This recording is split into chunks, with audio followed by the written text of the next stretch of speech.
कि झारखंड की गलियों से एक आवाज आया है,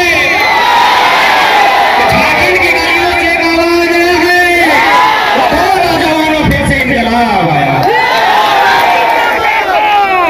आज 23 सालों का झारखंड जब इस राज्य का निर्माण किया जा रहा था, जब इस राज्य का गठन किया जा रहा था, जब इस राज्य का गठन किया जा रहा था, सन 2015 नवंबर धरती आबा बिरसा मुंडा की जयंती के दिन बिहार के हिस्से को काटकर लगभग 46% हिस्सा और भूभाग की बात करें तो 79,000 वर्ग किलोमीटर बिहार से काटकर एक नए झारखंड राज्य का सृजन किया गया। जब यहाँ की विधि व्यवस्था की बारी आई तो उस समय के तत्कालीन इस राज्य के प्रथम राज्यपाल माननीय श्री प्रसाद कुमार, उन्होंने प्रथम कहा था, चूंकि राज्यपाल पढ़े लिखे लोग होते हैं, मुख्यमंत्री अनपढ़ हो सकता है चलेगा, लेकिन एक राज्यपाल का पढ़ा लिखा होना होता है।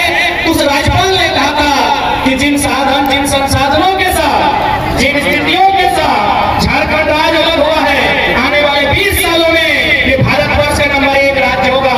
आज चौपारण की जनता से, आज चौपारण की आवाम से मैं सवाल करना चाहता हूँ कि जो सपना, जो अनुमान इस राज्य के पहले राज्यपाल ने लगाया था कि झारखंड राज्य शिक्षा की दृष्टि में, रोजगार की दृष्टि में, स्वास्थ्य की दृष्टि में नंबर 1 राज्य पर काबिज होगा, क्या हमारा राज्य नंबर 1 बना है? नहीं। क्या हमारा राज्य नंबर 1 बना है? नहीं। ये हमारा कथन नहीं है।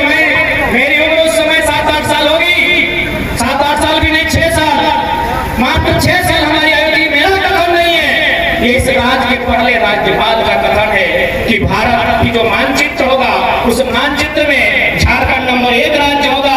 लेकिन आज झारखंड नंबर 1 राज्य नहीं बना पाया है, अभी तो नंबर 2, 3, 4 पर है, पीछे से, आगे से नहीं। कि हमारा राज्य पीछे से आपको, चाहे शिक्षा की बात करें, स्वास्थ्य की बात करें, रोजगार की बात करें, या फिर तकनीकी की बात करें, या फिर अन्य बुनियादी ढांचों की बात करें, ये राज्य पीछे से है, नंबर 2 पे है, नंबर 3 पे है।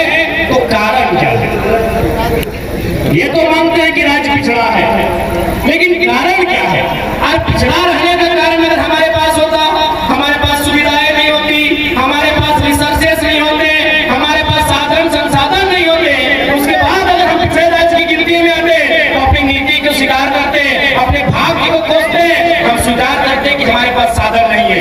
लेकिन 40%, 1-2 नहीं, पूरा 40% खनिज संपदा देने वाला राज्य अगर पीछे नंबर 1 पर है तो सवाल खड़ा करना पड़ता है। जूम कर ले, हमें सोचना पड़ता है, हमें समझना पड़ता है कि 40% खनिज देने वाला राज्य वो नंबर 2 पे क्यों, वो नंबर 3 पे क्यों पीछे से?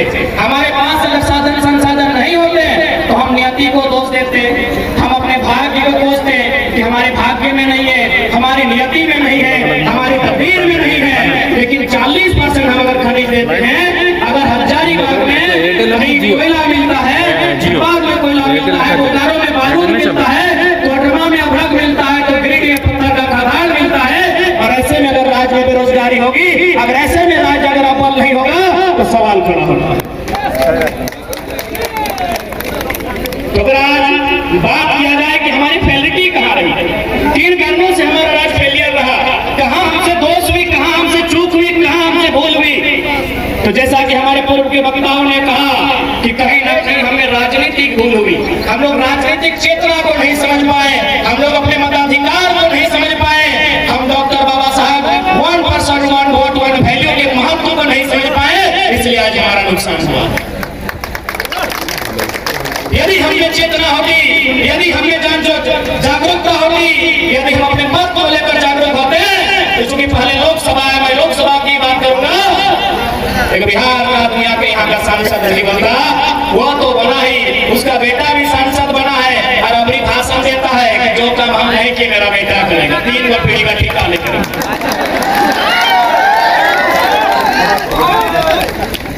अभी जो वर्तमान में हजारीबाग लोकसभा है ना, अभी जो वर्तमान